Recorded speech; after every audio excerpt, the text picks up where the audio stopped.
warahmatullahi wabarakatuh. Perkenalkan, nama saya Muhammad Ilham Maulana, mahasiswa pendidikan kewarganegaraan Universitas Pendidikan Indonesia dengan NIM 1908348. Izin menjelaskan mengenai materi restoratif justice. Apa sih itu restoratif justice? Pengertian simpelnya adalah pemulihan keadilan. Pengertian juga dibagi menjadi dua konsep, yakni pengertian menurut konsep dan menurut proses. Dalam pengertian menurut konsep, restoratif justice merupakan pemulihan keadilan yang tidak menitik beratkan pada penghukuman. Pengertian secara proses, restoratif justice adalah penyelesaian perkara yang melibatkan pelaku dan korban. Nah, selanjutnya, pada sejarahnya perkembangan hukum modern, penerapan restoratif justice diawali dari pelaksanaan program penyelesaian di luar peradilan tradisional yang dilakukan masyarakat yang sering disebut dengan victim offender mediation yang dimulai pada tahun 1970-an di negara Kanada. Indonesia sebagai negara hukum memiliki salah satu dari peraturan perundang-undangan yang sering dikenal dengan adanya suatu sistem pemidanaan yang merupakan aturan perundang-undangan yang tentang pendekatan restoratif. Pendekatan restoratif awal mula dikenalkan oleh Albert Engels yang menyebutkan bahwa istilah restoratif justice dalam tulisannya mengulas tentang reparation yang menyatakan bahwa adanya suatu alternatif pendekatan restitutif terhadap pendekatan keadilan retributif dan keadilan rehabilitatif berhubungan dengan sanksi pidana dan pemidanaan. Contoh kasus dalam restoratif justice di Indonesia, yakni pada waktu yang lalu ada suatu kasus yang dimana anak seorang artis terkenal yang menabrak korban hingga tewas.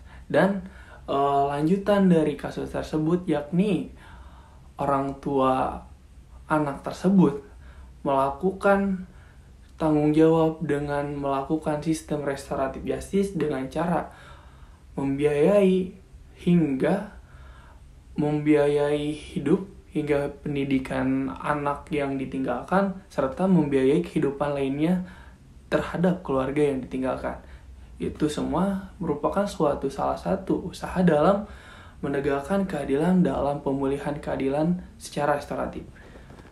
Selanjutnya, mengutip salah satu adagium dalam buku Prof. Edi Harji dengan judul Prinsip-Prinsip Hukum Pidana, terdapat satu postulat, yakni Les salute the people as la supreme, yaitu hukum tertinggi adalah perlindungan masyarakat. Artinya, hukum tertinggi yang merupakan perlindungan masyarakat meliputi nilai-nilai keadilan dan hak asasi yang dimiliki bagi pelaku, korban, hingga masyarakat lainnya. Perlindungan diwajibkan untuk dijunjung tinggi dan tidak boleh diabaikan. Restoratif justice dapat menegakkan dasar filosofi dari penegakan hukum dan HAM berdasarkan cita-cita Pancasila, yaitu pada sila keempat Pancasila. Sila keempat tersebut memiliki kandungan falsafah persyawaratan atau musyawarah yang memiliki makna mengutamakan musyawarah dalam pengambilan keputusan untuk kepentingan bersama.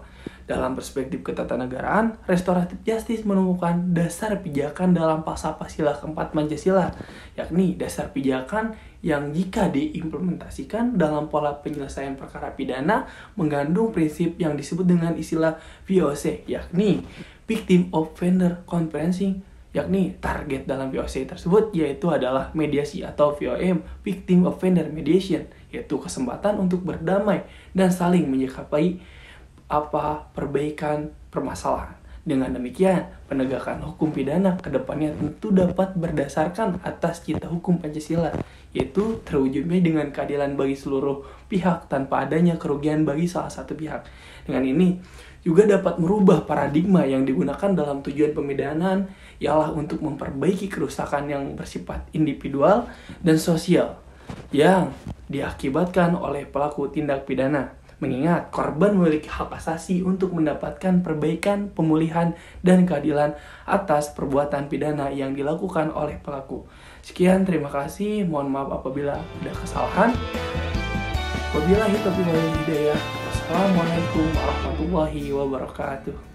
Benarkah kau mewakili suara kami?